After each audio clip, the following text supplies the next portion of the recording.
Okay. Good afternoon. Welcome to our weekly meeting of pre-conference Porto 2020 by European String Teachers Association. We are leading these meetings from Esta, Portugal, because we are the host of our international annually international conference of the Esta International Esta. Today is a special day because it's the Europe Day. It's a day to think about peace and unity. And what so important things to think in these times that we all are in a strange kind of war.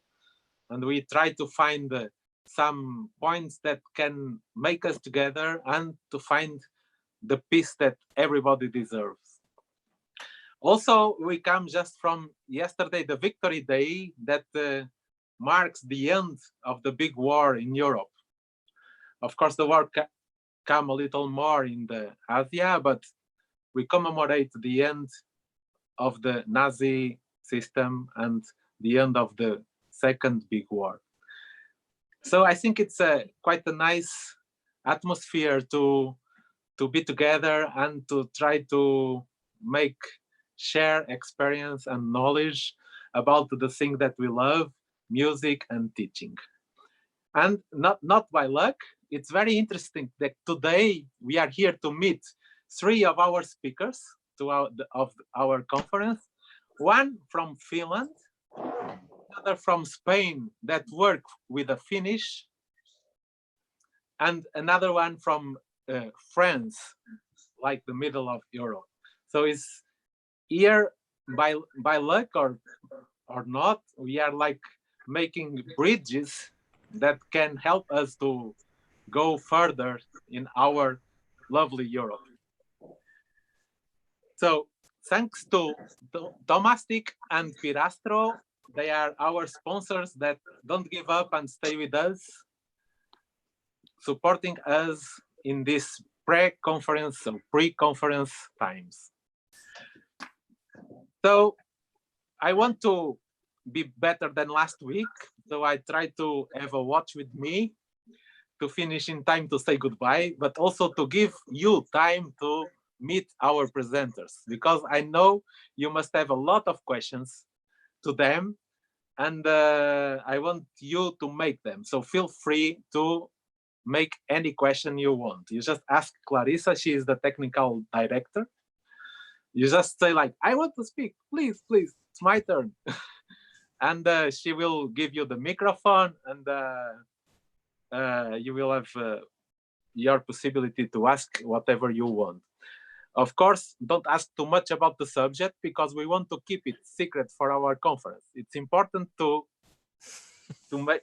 stay the motivation to arrive the conference in Porto, I hope, in September or October. For our YouTube, for who are watching us on YouTube, you can also make your questions. You can write on the chat on our YouTube channel, and we will try to answer or to give these questions to our presenters. So maybe now we will start with Cristina. She was the first to arrive. Hello, everyone. Cristina, yeah, nice to meet you. I heard your name a lot in our meetings, because I think sometimes you were the representative of France, or you should be in the conference. So I have this name. It's first time I see you. So nice to meet you. Do you want to speak something about yourself? Yeah, thank you. And thank you very much. It's also a pleasure for me to see you, finally, to see you, to see Clarissa, and to see Emilia. And thank you to Asta Porto before I start, because really you guys made such a miracle out of a disaster. I don't know how you made it, and you are actually doing it even better if we were in Porto, because now we can meet, and then when we will meet in Porto, it will be so wonderful. Thank you so much. So anyway, about myself, I am a very atypical person because I am Italian, actually. And now I live in Switzerland. And I have been the president of ESTA France for quite a long time, actually. And actually now our new president is Alexis Galperin. Unfortunately, he can't be with us.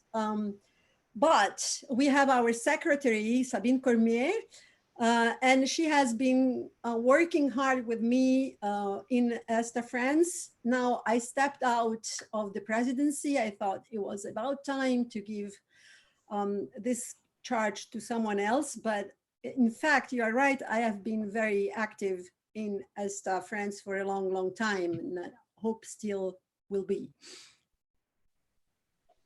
No, thank you, Cristina. So I understand. I understood that you learn your violin in Italy.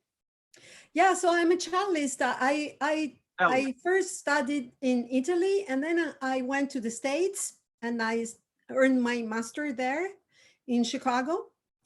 And then I started actually teaching in France. That was my first real job in France. So you are a really European jumping, because you go from Italy to the United States and come back to France. Yes. And what is this feeling? What did you find first time about music experience different in France than in Italy? Okay, I think Italian are very more on singing and expression.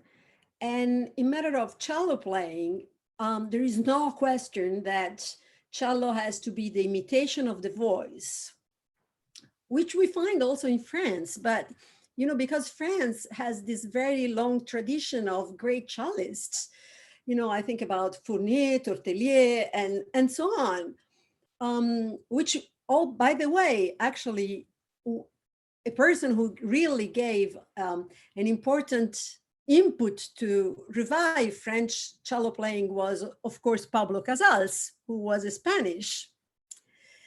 Catalan, like Maurici, yeah? Right. And actually, I think that French people, or well, French cellists are so much more refined in playing than Italians. You know, Italians just go for big sound and big vibrato, and, you know, it has to sing. And French cellists have this very refined way of playing, which I really love. So what did you was looking for in America?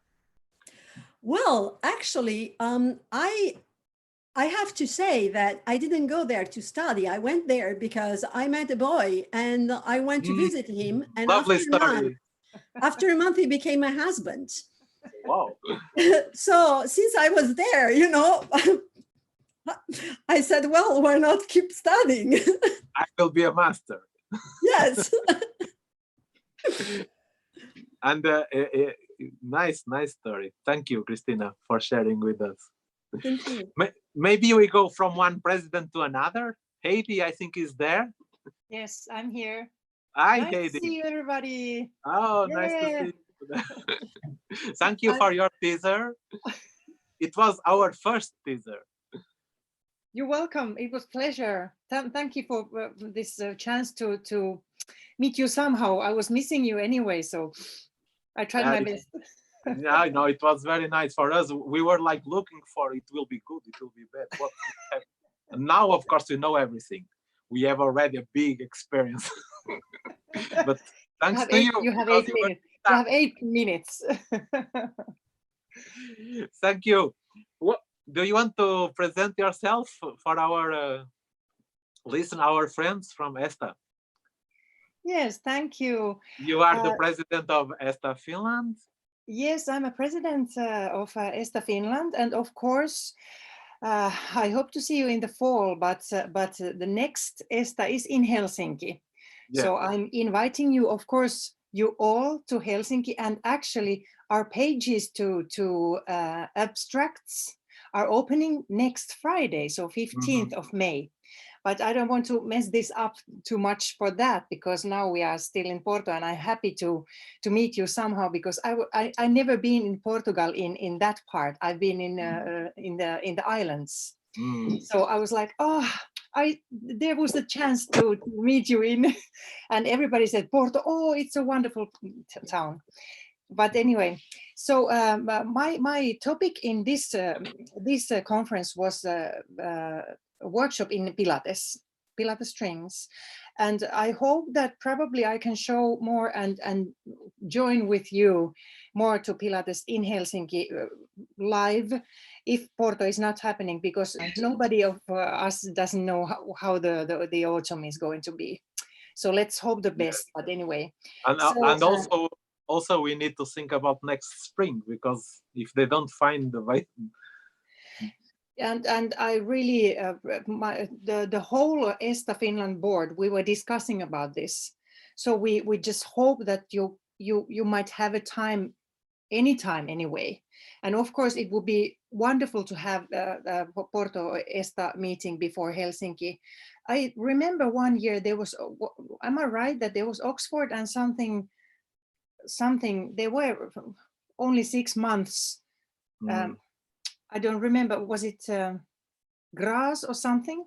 I couldn't make it in that way because it was only 6 months, the distance. So it was 2 times in 1 year. So probably we can make it, I don't know. Well, they were very close together, Heidi. Hi. Hey, John!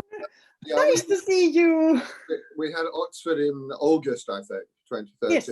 And then Dresden, which Agnes will remember only too well. Dresden was very shortly afterwards, I think, in the East. Dresden. That's yeah. So but there's no problem about that. And yeah, that's what I think. It's not a problem. We hope that we can make it anyway. Yeah, because no, of course, no. I was saying a different thing. Maybe I was not so good in communication. I want to say that if doctors are not so good, maybe next spring for you we will still have the problem. Yeah, true, absolutely. So we need to ask them to work well. You need to do this. Yeah. But anyway, yes. But this Pilates thing is because of I started playing violin since age of 4, and if you can see from the shape of everybody bodies from us, that you are playing viola on violin or something, cello, something, you can see it from your body. And my opinion is that it's not only Pilates, it's the motion, that you need to do something else to the other direction. And Pilates is wonderful because it starts from the torso. The power needs to be in every feet and hands and neck and everything. So it starts from the middle part of the whole body. So how you stand, how you sit, how you carry yourself while you're playing. So well, don't show us too much. Don't show us too much, because the main thing anyway is that let's make playing as simple as it can be. Yeah. Because it hurts anyway. Yeah. So if you want to know more about this, you should keep with us for the conference this year and next year in Finland. Thank you, Heidi. You're welcome. Nice to see you. One special thing I think we can say that we are like having new candidates for president and for the central board, and I think we have a strong candidate from working from Finland. I've heard that. By the way, did you know what day is today? Actually, also, it's Bird's Voice Day in Finland. So you need to recognize today every single bird that you hear today. So we have in a way, musical day also. But I've heard that there were birds singing to my ears that we have this kind of situation. Let's see. So I think this name reminds us to Maurici. Mauricio, are you there? Yes, I'm here. Mauricio, Selva Gilzey says to you something. Hi. Hi. Do you want a presentation or that? Yes, of course. I'm from Catalonia, not right Barcelona, so 100 kilometers south Barcelona. This is the main city is Tarragona here, an old Roman city. And I teach for a long time in a conservatoire here in Reus. And my research is about this program, International Mini Fielders, that we did in 2 years ago here from our conservatory to Finland with Professor Silvai. And I know that there's some researchers in Finland that do the same job with the pilot program that took place from 2012 and 2016. But then my research go in other direction. I'm thought about how the teacher's knowledge, instrument teacher knowledge is built. And may I ask something, a rhetorical question to you? How many of you have been observed doing your job from a critical point of view? I mean, by an expert or by some of your colleagues? And sometimes we learn reading books, watching YouTube, or remembering how we've been taught. But our profession is sometimes isolated in our classrooms, and it's in a space closed. And our value is about how our students play, how is the level of our students, or how the families are happy with this education of their childs, but not really how we are doing inside our classrooms from a professional point of view. I mean, like a doctor do a job, or like a carpenter. And that is my thoughts about the profession of instrument teacher.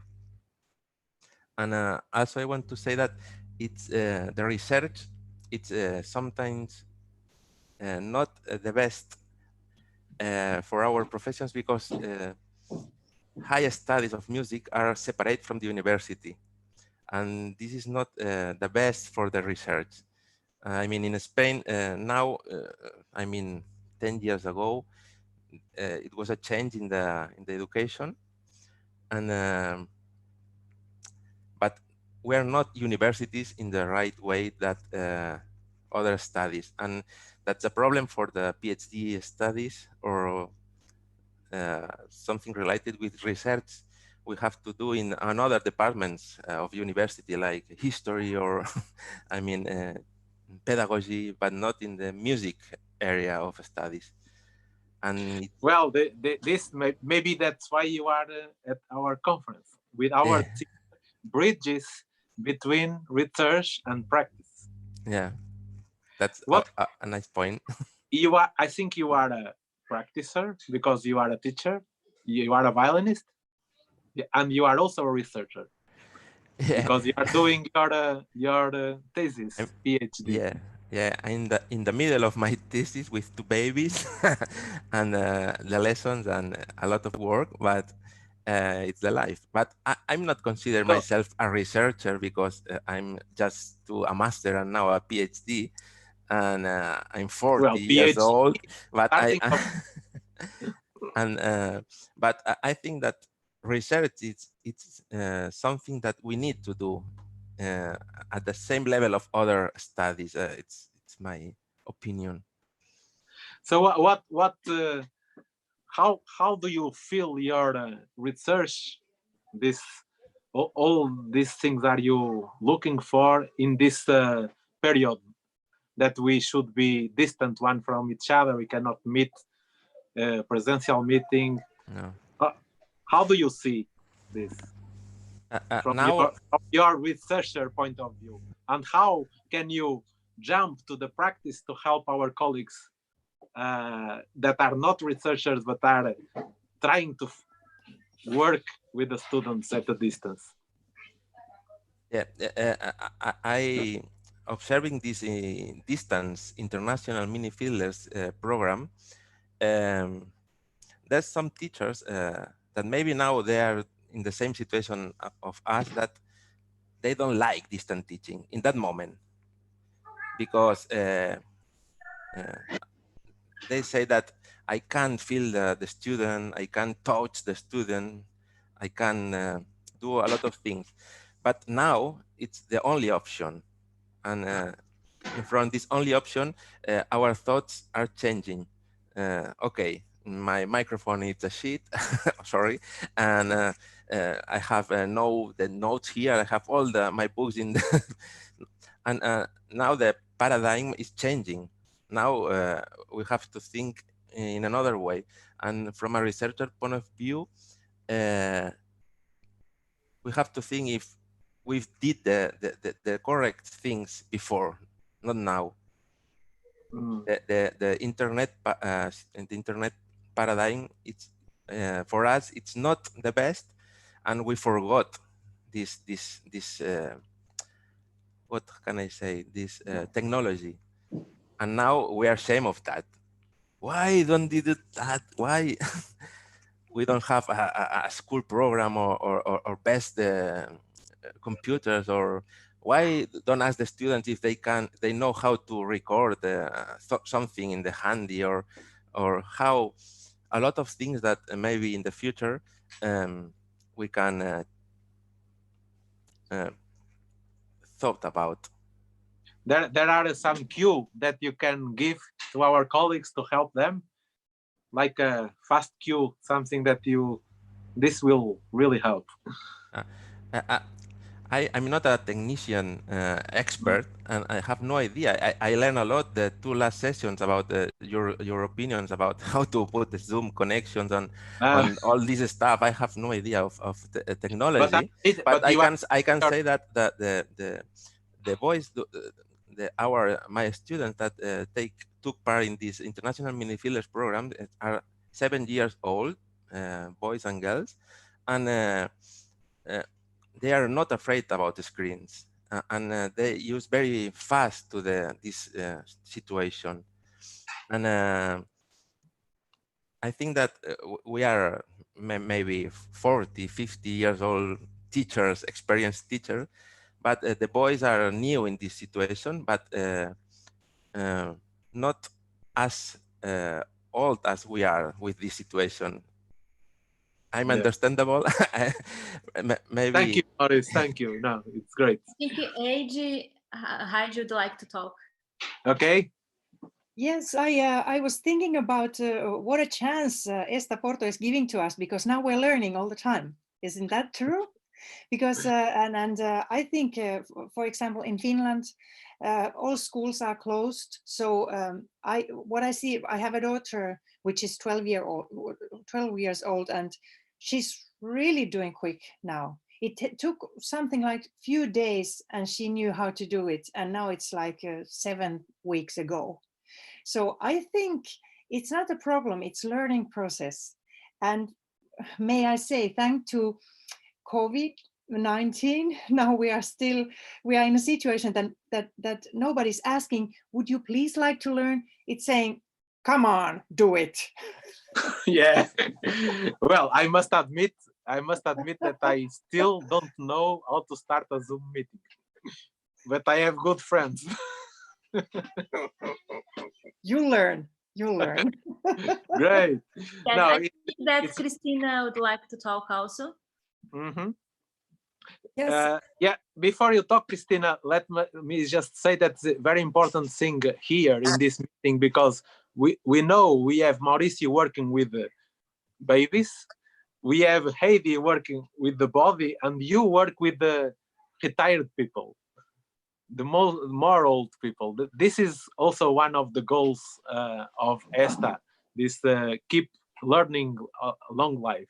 And I have this over 20 years worked in East Helsinki Music Institute, so with Gesa, and I've studied let's say 10 or 12 years color strings, and I know my student sister has been in this process for 5 years in this mini fiddlers when they started the whole process. So I've seen it so close. My daughter was going to be there, but she was 1 year too young. And I think, yeah, I guess I was thinking, is she too young? And I think it was good to see it in a way how they do it. It's an interesting question. How young? Yeah, it's a big question, and also I've seen the how it's worldwide now. So, but I just wanted to say, don't worry. Technique is only technique. We can learn it. It's fine. The main thing is that we keep the process going on, and we teach and learn also from each other. Yeah. Thank you, Heidi. May Cristina, I say something?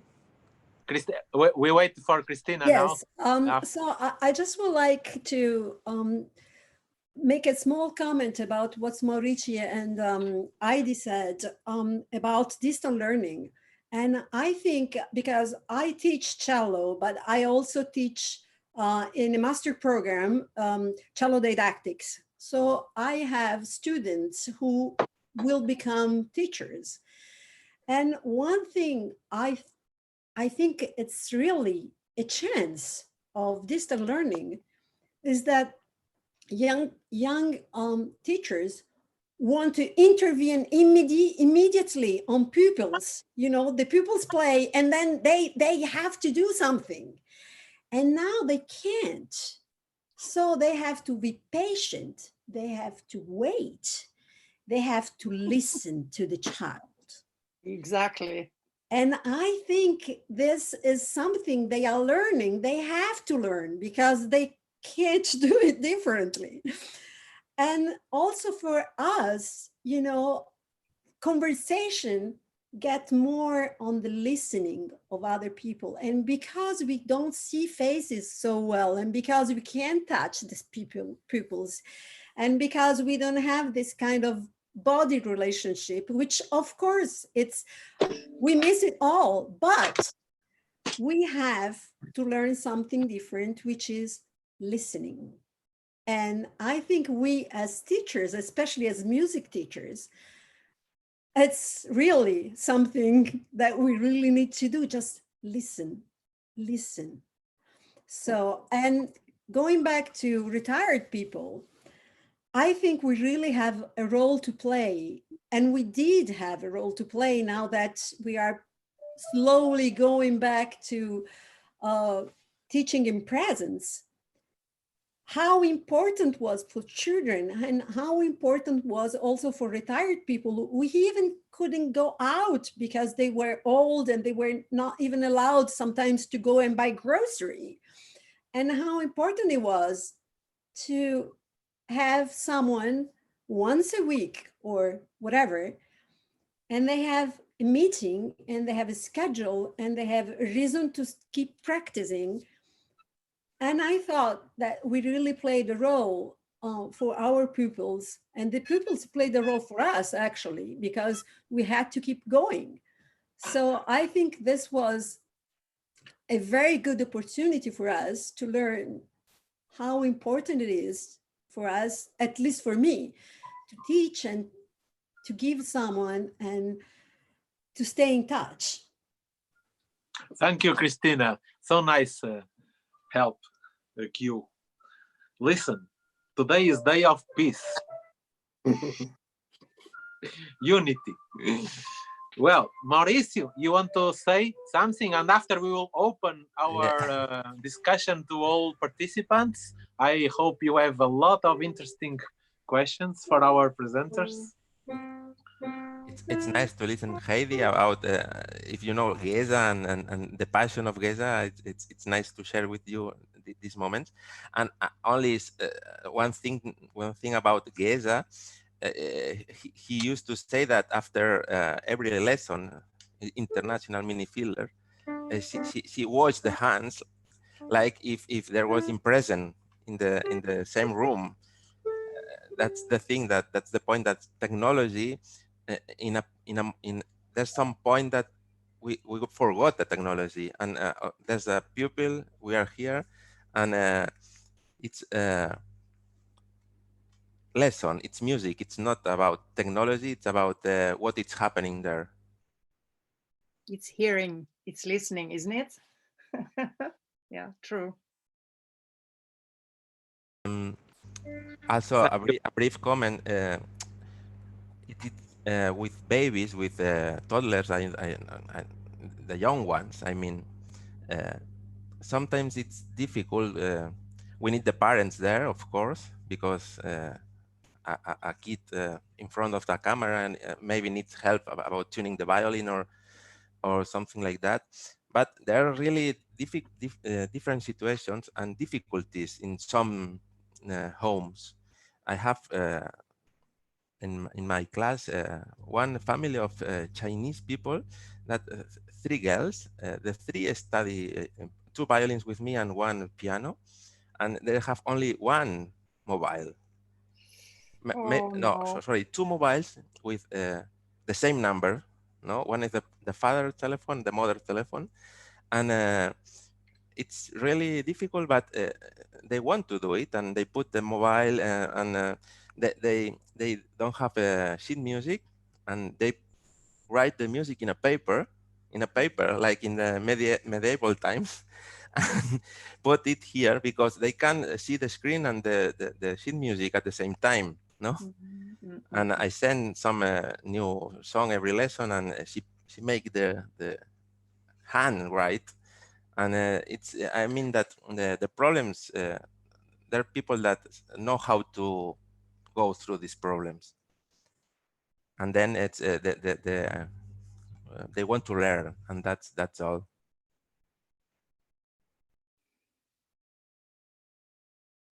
Thank you, Maurici. Okay, we are now open for questions. I just want to resume for the people that just arrived now. We have today with us Heidi, with Pilates,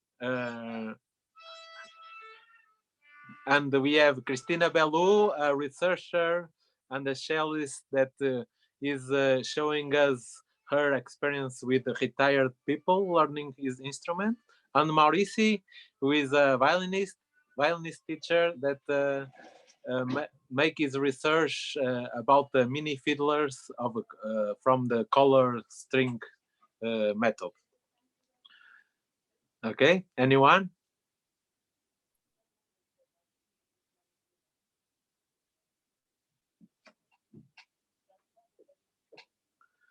No question. I think John is talking, but his microphone is off.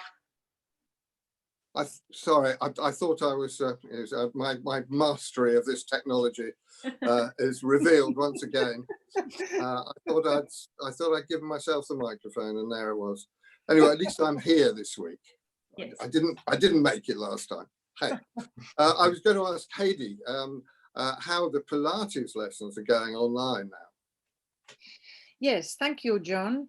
I'm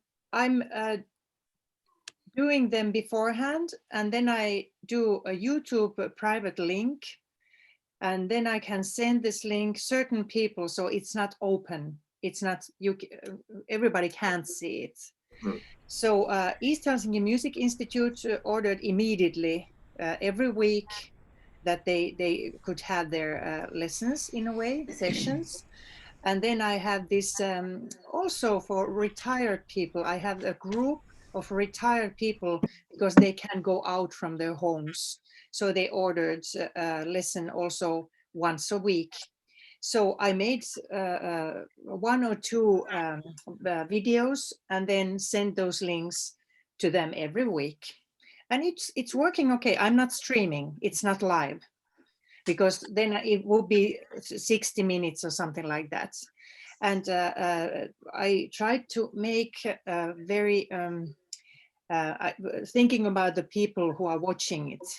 So videos that are especially for that kind of persons. So they are not the same for the seniors than for the kids and youngsters in East Helsinki Music Institute, or the office people. Office people also from our music school asked to some guidance, and they were very happy to do something between this chaos, let's say it that way. Thank you. You're welcome. Thank you, John. Thank you, Heidi. some more questions? Christian. And then Ching. it's Ching. Okay, Christian. Yes, I will just ask very stupid question.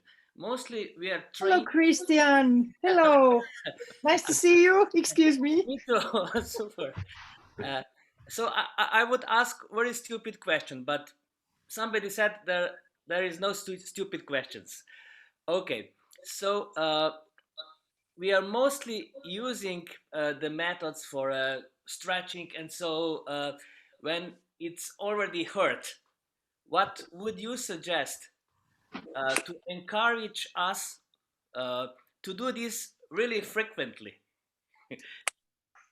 Thank you, Christian. Nice to see you. Well, that's a good question, because the whole thing for the Pilates strings, why I added these strings in this name, was that I'm a specialist, and my instrument forced me to find a way from my achenesses in the back and in the neck and everywhere. So I wanted to publish an idea for, especially East Helsinki Music Institute is a little bit, few steps beforehand, because they catched my idea to show it we have a limit for the age, which is only 13. So over 13 years old and that older students can come to Pilates lessons before they have this acheness. So that's one very good thing. So we all in here, we are in a way too late, but never too late to start, to try to do our best that the acheness is going to be in, how to say it in English, that you can handle your acheness, and try to do your best that everybody is going to be alive, you know, next 25 years or something like that. But my idea was to come to this, that I try to help students and my colleagues and whoever asked me to, before they have these problems, or before the problems are too deep. Thank you. Thank you, Heidi. Hello. Oh, hi, everyone. I finally have my Hi. name because I was using my husband's iPad. Ah, So that's why the name is called Kitsan. And I told my husband, I'm going to change the name. So finally I can say hello to everyone with my real name on the Zoom. So I'm also interested to find out some question about the posture and everything, because I noticed like more and more students start to learn instruments from very young age. So is that anything that they can do or be careful or to prevent the ache or the injury from the neck, especially like if they practice for a long time and hold the posture? So is there anything we can do to prevent and to help them? And what's your suggesting practicing time before they should take a break? Thank you. Thank you for asking. So my opinion is the most, if I could do it how I think, I play in my way and then change it. Can we do that? No, we can't.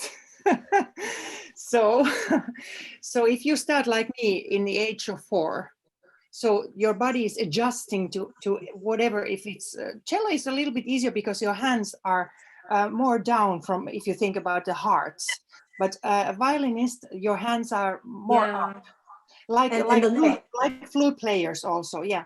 So I suggest always to do something else. So if your neck is aching in this way, you try to stretch it on the other way with your hands also. So you try to do totally something in the other direction.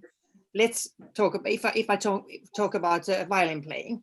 So, but the best thing, probably I would be the first in the whole wide world to play also right way and also left way, and then I would not be in the ache business anymore in this way, because there is no acheness. I don't know. never tried. But anyway, so let's try to do some kind of stretchy. And you asked also about this this practicing time. Yeah. Exactly, that is the key point. You have to have poses for sure. That's, we all know that. If you practice 3 hours, it's not useful in any way to student or us. But if you have something like 30 minutes and then 5 minutes off, and then you do some stretchy stuff and then go back to work, it would be a lot of more easier. Also for the brain, also for the, you know, everything, how your body is working. Yeah, because I went to when I was playing one of the orchestra in Germany when I was younger, and then I said, "Oh, my neck is so painful." So they took me to the doctor to have a scan, and they said, "Oh, your neck is not straight." I said, "Oh, amazing! I did not know that." So it must be like a long time ago. Thank you very much. Thank you very much. Didn't they just say to you that practice more? The other way. Thank you very much for questions. Thank you, Heidi, for your interesting answers. I just last question, and Cristina, for you. Yeah. Thank you. What do you think about being late for something? Because we are already late to finish our meeting. So ask very. What do you think about being late? Yeah, because I heard already someone was late to learn something. Now somebody say is late to solve the problems, but you work with late. Yes. So I have to say, the right time is always the time you choose. Wow. So we are never late. We are always on time. We are on time to finish our session. It was really interesting. Thank you very, very much to Heidi, Cristina, and Maurici. We thanks again to our sponsors, Tomastic and Pirastro. And next week, we will be with a Portuguese panel, Eliseu, Ana Zão, and Artur Caldeira, that we have already the video. He's a guitar player. We will work with us to make a fantastic project about fado. You all will to play together and to listen to Portuguese guitar and fado singing. So please watch his teaser that is already in our YouTube channel, and join us next week to learn more about this project and to know where are the sheet music that you can already start to practice, because it's not too late. It's never too late. we will make music together with Portuguese inspiration. Whoa. Thank you very much. See you next week. I think see you. It was really Thank nice. you. Bye bye. Bye. Thank you. Bye. Bye, everybody. Bye bye, everyone. Take care. Bye bye. Bye. Bye. Bye.